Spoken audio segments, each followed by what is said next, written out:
बाबा good morning. आज बाबा के 18 नवंबर 2022 के महावाक्य हैं।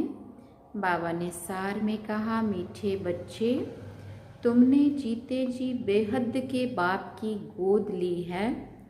उनकी संतान बने हो तो श्रीमत पर जरूर चलना है, हर डायरेक्शन अमल में लाना है। बाबा ने प्रश्न पूछा, सृष्टि की वानप्रस्थ अवस्था कब से शुरू होती है और क्यों? तो बाबा ने उत्तर में कहा, जब शिव बाबा इस ब्रह्मा तन में प्रवेश करते हैं तब से सारी सृष्टि की वानप्रस्थ अवस्था शुरू होती है, क्योंकि बाप सबको वापस ले जाने के लिए आए हैं। इस समय छोटे बड़े सबकी वानप्रस्थ अवस्था होती है।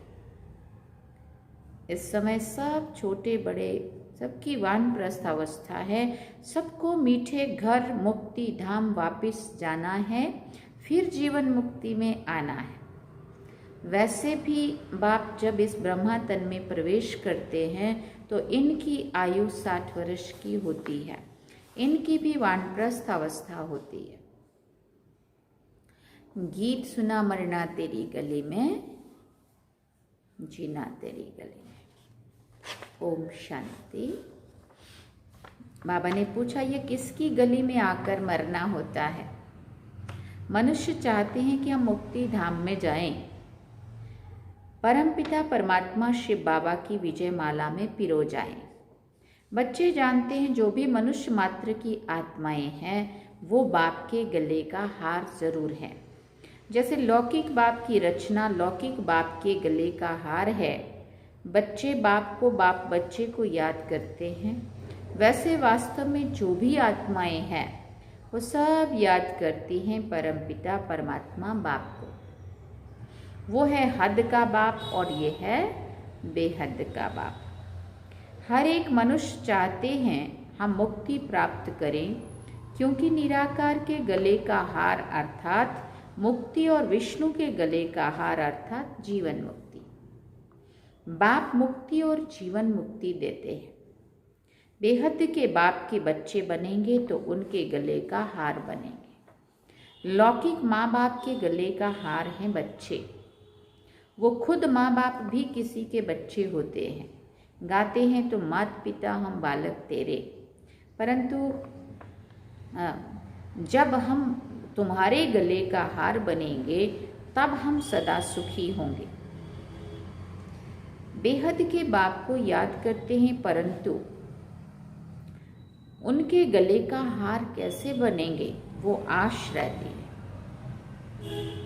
जब त्रिमूर्ति शिव बाबा आए हैं आकर तीनों को रचे, जब त्रिमूर्ति शिव बाबा आए आकर तीनों को रचे, ब्रह्मा विष्णु शंकर को, तब ब्रह्मा द्वारा बेहद बाप के गले का हार बन सके।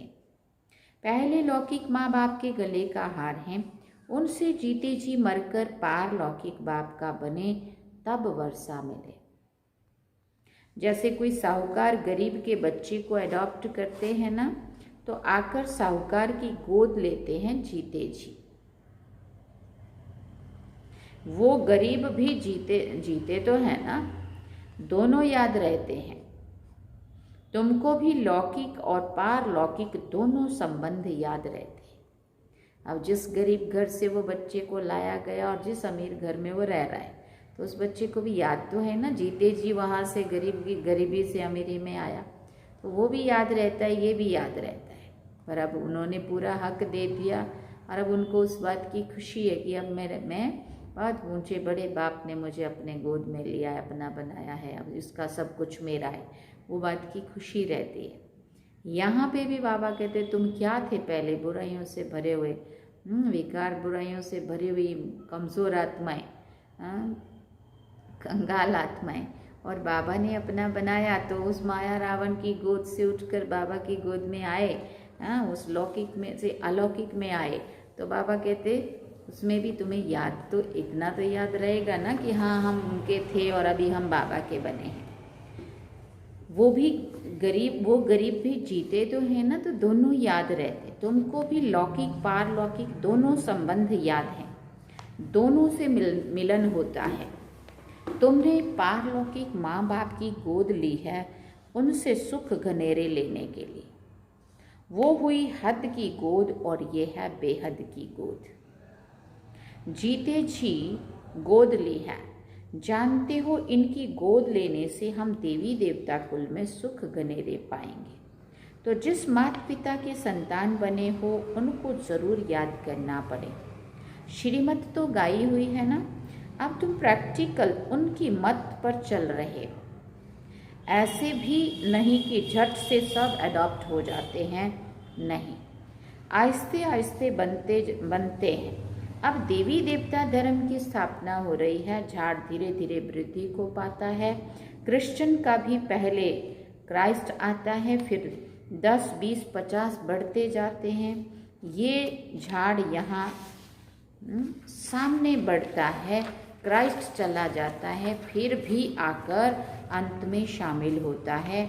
ये तो बेहद का बाप है। बहुतों को शिव बाबा के गले का हार बनना पड़ेगा, तब फिर विष्णु के गले का हार बनेंगे। शिव बाबा तो निराकार है, ब्रह्मा द्वारा मुख वंशावली रचते हैं। त्रिमूर्ति शिव का भी अर्थ है, त्रिमूर्ति ब्रह्मा का अर्थ नहीं निकलता।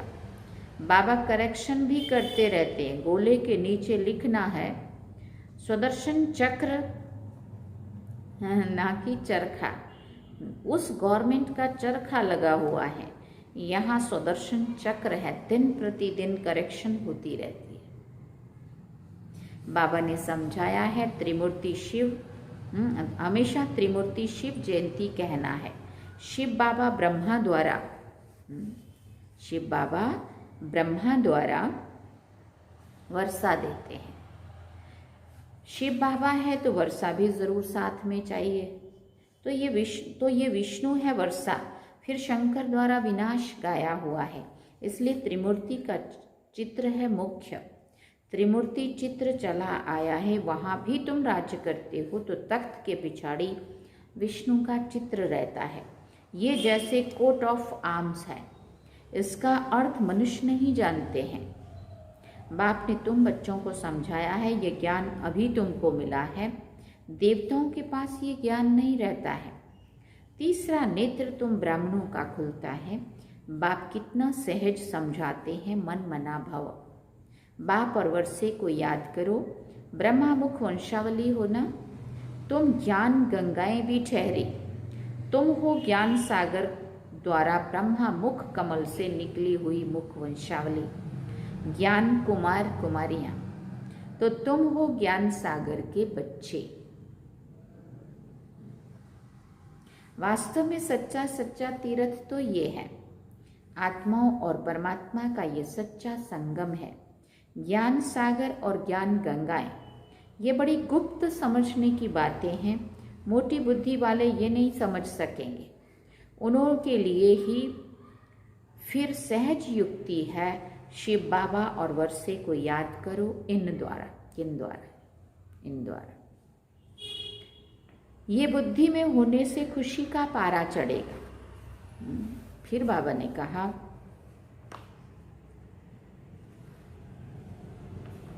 फिर ये बात बुद्धि में होने से खुशी का पारा चढ़ेगा। गॉडली स्टूडेंट लाइफ है ना।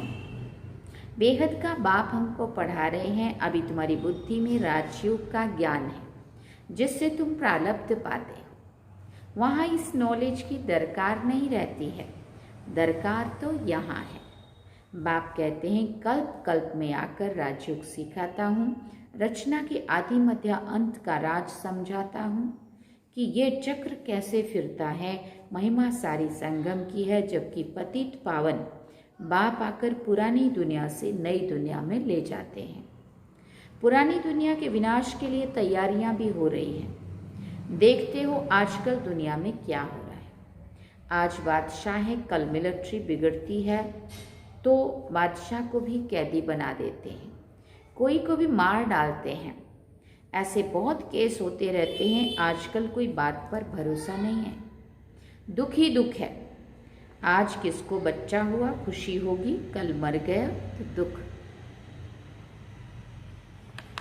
फिर बाबा ने कहा, है ही दुखों की दुनिया, है ही दुखों की दुनिया। अब बाप नई सुख की दुनिया के लायक बना रहे हैं। फिर बाबा ने कहा, बाप समझाते हैं, बच्चे तुम 100 देवी देवता थे, अभी आसुर बन पड़े हो। कल तुम देवताओं की महिमा गाते थे, अपने को पापी नीच कहते थे, कहते हैं हम निर्गुण हारे में कोई गुण नहीं। तो ज़रूर कोई पर तरस किया होगा ना। इन देवताओं को किसने गुणवान बनाया ये भी तुम बच्चे जानते हो। परमपिता परमात्मा बिगर कोई देवता बना ना सके। मनुष्य बिल्कुल विकारी पतित बन पड़े हैं। बूढ़े हो जाते हैं तो भी विकार नहीं छोड़ते हैं, नहीं तो कायदा है 60 वर्ष के बाद वानप्रस्थ लेना चाहिए।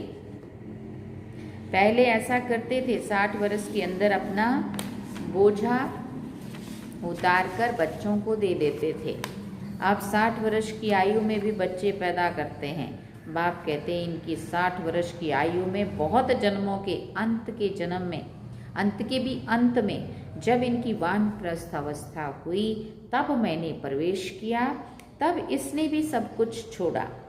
बाप के आने से सारी दुनिया के लिए वानप्रस्थ अवस्था हो जाती है, क्योंकि सबको जाना है वापस। इसलिए बाप कहते हैं मामेकम याद करो। छोटा व बड़ा कोई भी रहेगा नहीं।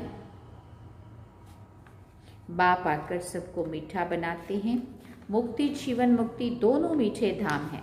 विनाश सबका होना है। हिसाब किताब चुकतू भी सबका होता है। सजा खाने में देरी नहीं लगती है।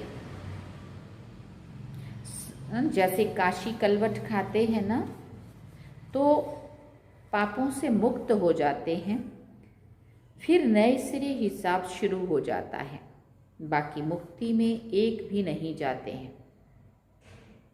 वो समझते हैं शिव पर कुर्बान होकर निर्वाण धाम चले जाएंगे। बाप कहते हैं वापस कोई भी जा नहीं सकता, पुनर्जन्म तो सबको लेना ही है। ये पहला नंबर ही पुनर्जन्म, पूरे पुनर्जन्म लेते हैं तो ज़रूर पीछे वाले भी लेंगे। तुमने 84 जन्म लिए हैं, शुरू से ही तुम्हारा पार्ट चलता है। तुम्हारा ये है कल्याणकारी लीप युग, लीप जन्म। इस जन्म में अथवा इस धर्माओ युग में तुम धर्मात्मा बनते हो। वो सब है हद की बातें, वो है धर्माओ मास, धर्माओ वर्ष, और ये है धर्माओ युग। ये लीप जन्म ब्राह्मणों का एक ही है। ब्राह्मण है चोटी, फिर तुम देवता बनेंगे। अब तुम जानते हो बाबा हमको गले का हार बनाते हैं। ये आत्माएं निराकारी दुनिया में रहती हैं। बाप खुद कहते हैं तुम जब अशरीरी आए थे तो मेरे पास रहते थे। अभी तुम समझ गए हो हम पहले पहले सतयुग में आएंगे। वहाँ है देवी देवता धर्म। वहाँ पुरुषार्थ करने की ज़रूरत नहीं है। पुरुषार्थ संगम पर ही किया जाता है। संगम युग ये है और संगम युग ये है और जो संगम होते हैं उनकी आयु नहीं गिनी जाती। ये संगम की आयु है, बहुत छोटा सा युग है। इस संगम युग में ही बाप आकर इनको बदली करते हैं। बाकी उन युगों का कुछ भी पता नहीं है। 2 कला कम होने से राज्य बदली होता है। ये तुमको साक्षात्कार होता है कि कैसे राज्य देते हैं। संगम युग में बाप आकर पतितों को पावन बनाते हैं। इसलिए इस युग की आयु जब से बाप आया है तब से गिनेंगे तो ज़रूर वो आया हुआ है, वही ज्ञान का सागर है। उनकी मुख वंशावली है ज्ञान नदियाँ। ये ब्रह्मा कुमार कुमारियाँ हैं, इनसे ही ज्ञान पाना है। बाबा ने कहा है कोई ऐसी चीज़, नई चीज़ बनाओ जो समझाना सहज हो। उसमें त्रिमूर्ति शिव जयंती लिखो। फिर बाबा ने कहा परंतु बनाने वाला होशियार चाहिए। इस ज्ञान यज्ञ में विघ्न भी किस्म किस्म के पड़ते हैं, फिर सर्विस ढीली हो जाती है। शिव जयंती आई कि आई, सुना। शिव जयंती अभी देखो नवंबर चल रहा है ना, दिसंबर जनवरी 2 मास है। शिव जयंती आई कि आई, बड़े धूमधाम से मनानी है। और ये संकल्प मुझे 3 दिन से पहले से चल रहा है कि इस बारी शिवरात्रि पे कुछ करो, बड़ा करो। दिल्ली में तो बहुत धूमधाम हो सकती है, दोनों के कोट ऑफ आर्म्स दिखाएंगे। हम अपनी ईश्वरीय बात करते हैं, वो बाप है ही कल्याणकारी। बच्चे भी औरों का कल्याण करते रहते, तो बाप देखकर खुश होते। कहा जाता है चैरिटी बिगिंस एट होम। मित्र संबंधियों को भी समझाना है, नहीं तो उलाना देगी। पॉइंट्स बहुत अच्छी मिलती है, चित्र भी अच्छे हैं, माला भी कितनी अच्छी है। रुद्र माला बन फिर विष्णु की माला बनती है। तुम ब्राह्मण हो, सच्ची सच्ची गीता सुनाने वाले, सच्ची सच्ची यात्रा का राज तुम समझाते हो। यहाँ बैठे तुम याद की यात्रा में रहो तो पाप भस्म हो जाएंगे। तमो प्रधान से सतो प्रधान बनने का और कोई भी उपाय नहीं है। योग की महिमा बहुत है, मेहनत भी इसमें है। बहुत तूफान आते, सहज भी है तो मुश्किल भी है। तुम्हारी योग तपस्या के भी चित्र हैं, राजाई का भी चित्र है। राजयोग से तुम देवता बनते हो, तुम राज ऋषि हो, वो हठ योग ऋषि हैं। तुमको नेचुरल जटाएं हैं। अभी हम सब बाबा के गले के हार हैं, सब भाई भाई हैं। बाप से वर्षा भी मिलता होगा। प्रजापिता ब्रह्मा भी गाया हुआ है, वो निराकार पिता और ये साकार पिता। शंकर के लिए दिखाते आंख खोली और विनाश हुआ। शंकर को पार्वती गणेश आदि दिखलाकर गृहस्थी बना दिया है। अंधश्रद्धा बहुत है। बाप कहते हैं मैंने तुमको साहूकार बनाया था, तुमने मंदिर बनाकर शास्त्र बनाकर दान करके फालतू खर्चा करते करते दुर्गति को पा लिया। ये भी ड्रामा में नोंद थी, तभी तो बाप बैठ समझाते हैं ना। बाबा तुमको त्रिकालदर्शी बनाते हैं। तीनों कालों का ज्ञान तुम्हारी बुद्धि में, तीनों कालों का ज्ञान तुम्हारी बुद्धि में है। अच्छा, मीठे मीठे सिकल दे बच्चों प्रति माता पिता बाप दादा का याद प्यार और गुड मॉर्निंग। रूहानी बाप की रूहानी बच्चों को नमस्ते।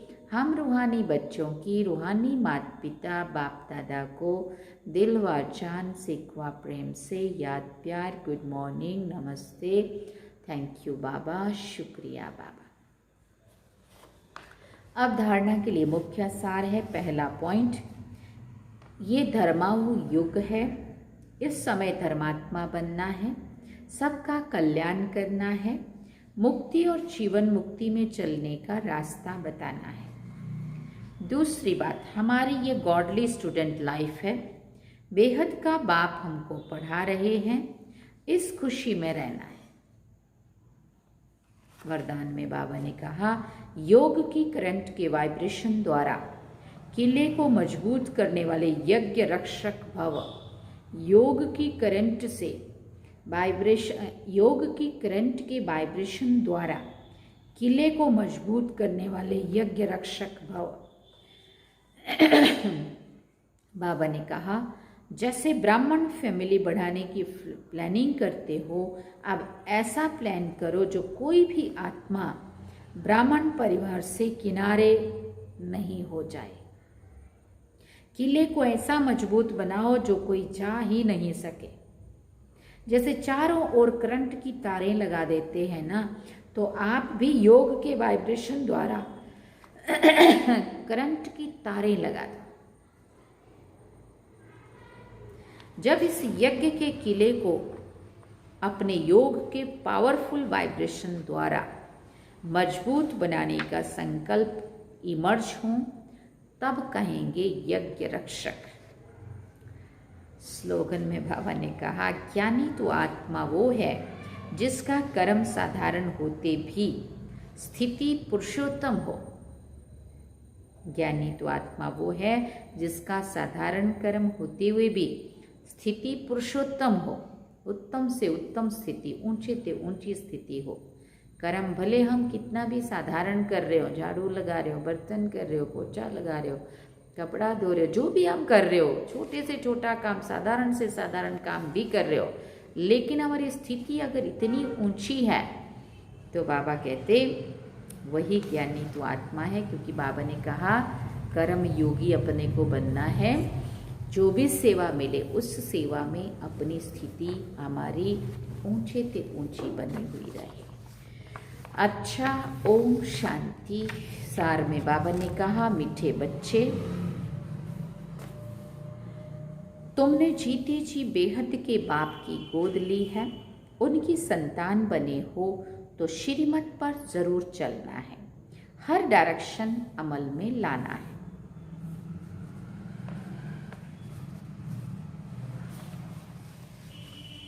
अच्छा, ओम शांति। अब हम बाबा को याद करेंगे। चलिए बाबा की याद।